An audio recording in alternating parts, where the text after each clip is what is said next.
thank you so much. Those of you, and you know who you are, that I've worked with personally, one-on-one coaching and all those things, thank you. You have made me feel like not only that we have found solid ground and a foundation to help you, but you have reaffirmed my involvement in the participation that I do here and my passion for helping people. And that is priceless.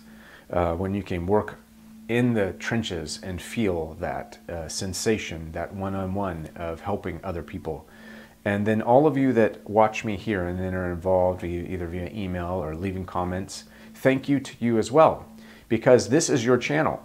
I am not just trying to make this my channel. This isn't just about me. This is about you. This is about your spirituality. This is about your essence. This is about your understanding of self. This is about all of you that have encountered something in your life that you want to change. You have these questions lingering and you need answers. That's why I did create this channel. In 2017, we're going to continue to do more of that.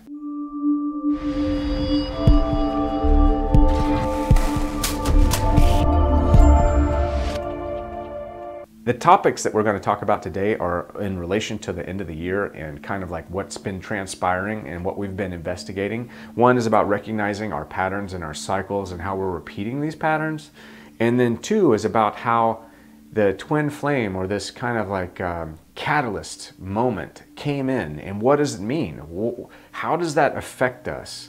And like, what if you're in a relationship, or what if you're married, or there's a lot of things to be involved with in that, and I've gotten a lot of questions in those areas, and I have to say, it gets confusing. So I also recorded a podcast, which I'll put up hopefully Sunday. I am going to be doing some silent meditation, but if I can arrange it to upload automatically, I will. It is a continuation of the internal intimacy, the 3D to the 5D topic that I did, what was it, last week? So the holidays have thrown me off a little bit, and then being sick, I apologize. Okay, so I have been trying to record a video for the past hour, and I am up against a wall. Why am I up against a wall? Number one reason why I'm up against a wall is because I am trying to not do the top 5 of anything. I'm trying to do something that will be organic and that will help you. I want to be original. I want to be me. I want to be myself. I want to be unfiltered. I want to be organic. I want to be authentic. And I want to be naked in front of you. Not literally, but you know what I mean. And in the course of doing that, that takes a lot of work. That takes a lot of spiritual work. And I have realized that spiritually, it's tough for me to get to that place today, because today I am feeling down. I'm battling some depression today. And I'm going to lay it out there because I'm human, and you need to know that I'm actually battling some depression going into 2016. Because you need to know that I'm battling some depression going into the year 2017. Because if you're doing it, you're not alone. I'm up here helping you, but even in the course of that, I can help you all day long and do it great. But I've got to be able to turn it back to me and help myself. Part of how I'm going to do that is I'm going to be honest. I'm going to be introspective. That is what you have to do as well. So what made me depressed? Well, I'm repeating patterns. Are you repeating patterns? Because when you see chaos, it means you're repeating a pattern. I'm repeating a pattern because I am work, get sick. Work, feel down. Work, feel sick, push myself past the envelope, burning the match at both ends. That's not healthy. And I'm sitting here telling you to be healthy and to focus.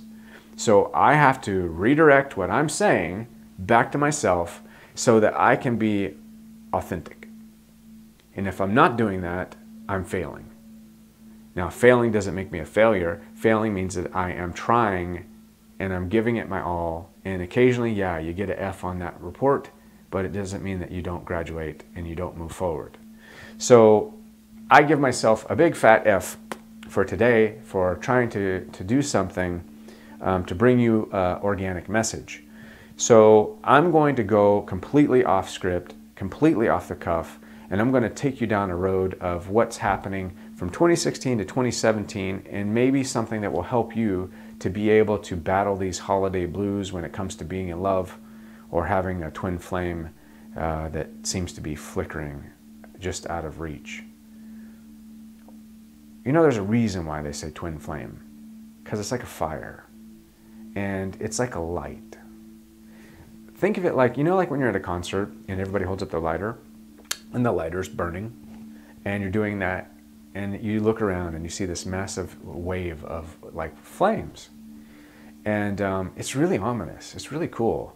So I want to think of the twin flame concept like that, that everybody's holding up that flame, that lighter. They're that light and they're shining it and they're looking for something. Now, you don't have to believe in the twin flame concept. You don't have to believe in the soulmate concept. You don't have to believe in anything that is what I'm saying. And I'm not here to try to convince you. I'm here to express an opinion. I'm here to try to help elevate you if I can. But it comes down to you have to do the work yourself. I can only be a motivator. I can only be someone that helps you facilitate it. But it can't be the person that stands next to you and forces you to do it, because forcing you to do it doesn't help you find your way. So the twin flame comes across your radar in 2016. You're in a relationship, you are hip deep in a marriage, or you're with kids, or you're not in the most ideal of situations. What do? Well, you probably do something that you might regret.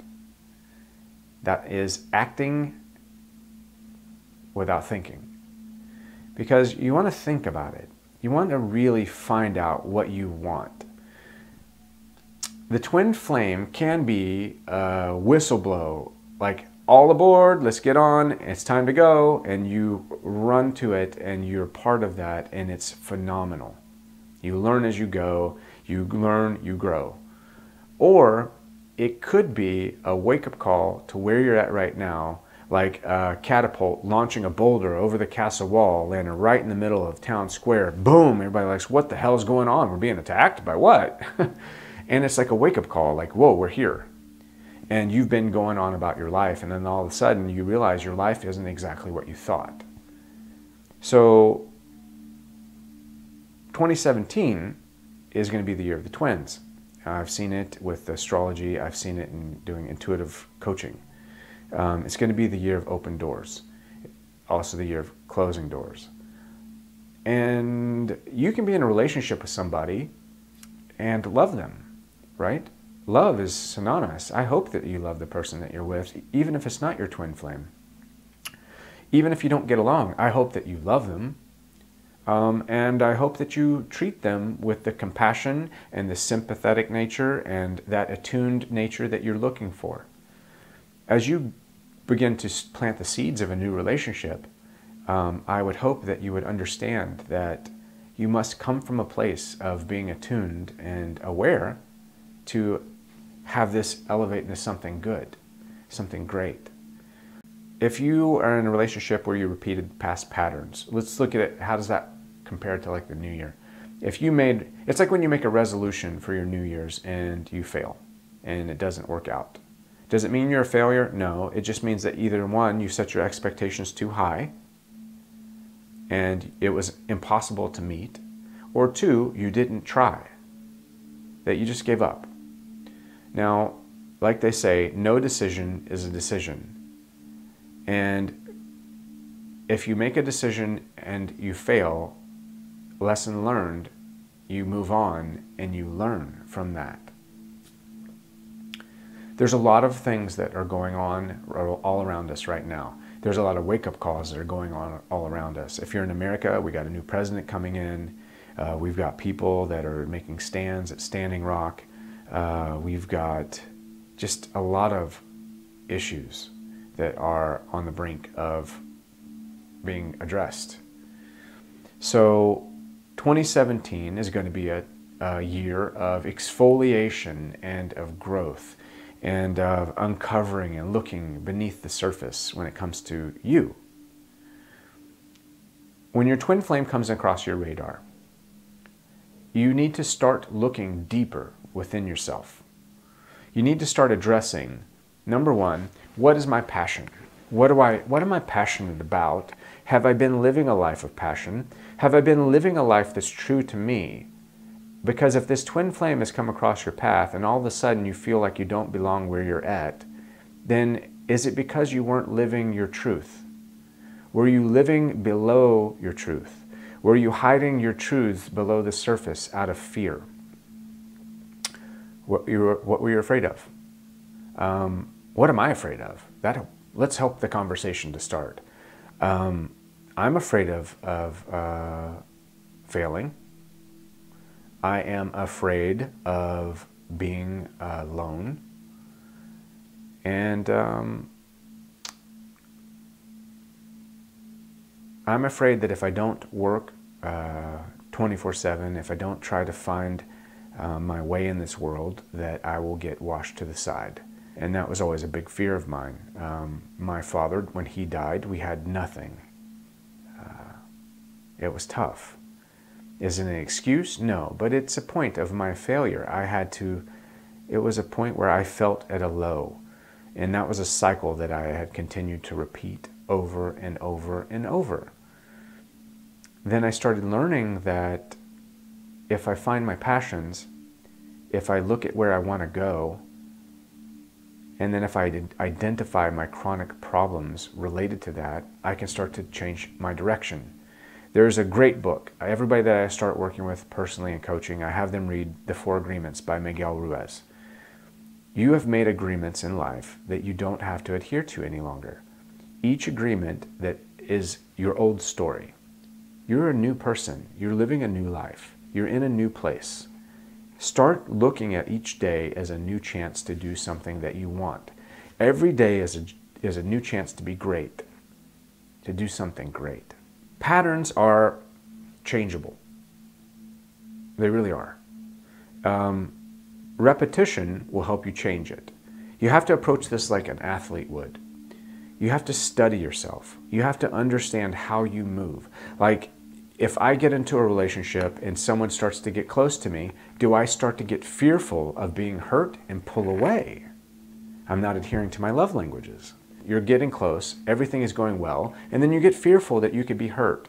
So your vulnerability is at top notch and you pull away. Well, now you've established this fear in someone else, and perhaps that's their repetition. Perhaps that's their cycle or pattern that they're repeating. They continually fall for somebody that isn't emotionally available. Well, for me to change, I can change me.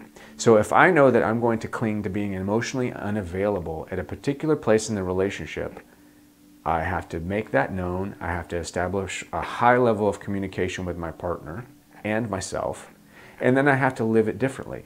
I have to say, well, I'm passionate about not being alone. I'm passionate about being in a loving relationship, but I sabotage it. Why? And then start to address that pattern. Start to really look at it. Start to look at the languages of love. How can I alienate myself from the love that I want so easily? Well, it's because fear. I get afraid. I get anxious, right?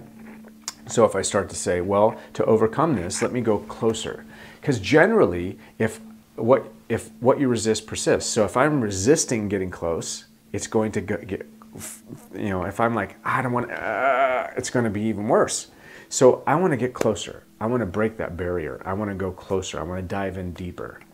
And like I said, this is off the cuff, but these are some things going into the new year that I wanted to address. The other thing that I wanted to address is the myth that your twin flame is going to be the answer to your problem. They are not. They are the catalyst to your evolution of self. It is not going to answer your problems. It actually might create more problems because you're going to be aware of your problems. So, but it's a cleansing, it's a renewal, it's a re-energizing of life. And because this twin flame person has crossed your path, it does not necessarily mean that you need to dump your happy little family and go to that person. It might mean that this is a relationship that's going to be a friend-based relationship where they're going to change the matrix of who you are so you can be a better father and a better husband where you're at, or a better wife where you are. The idea is, for 2017, let's make a definition and a decision to discover what it is that we truly want to be. How do we see ourselves? And what do we want out of life? I'm not saying do a 5-year forecast of where you're going to be down the road. I'm saying, what do you want out of life? What are you passionate about? What is it that you need right now to feel that your life is on the right path? Many meditations whenever you can. Listen to your breathing, like even 1 minute of a meditation is a minute you didn't have, and it will add up in your day. Read the book for sure by Miguel Ruiz, The 4 Agreements. I promise it's going to help you a lot. Look deep into the desire of your heart. What do you want? What do you need? Where do you see yourself? What is your drive? I wanted to read you one thing by J.K. Rowling, which is the cornerstone of what I'm going to be facing and doing and addressing in 2017. It is impossible to live without failing at something unless you live so cautiously that you might as well not have lived at all, in which case you failed by default. J.K. Rowling. That is an amazing quote. It's a quote we're going to close out with. Peace, light, and love. I will see you on the other side.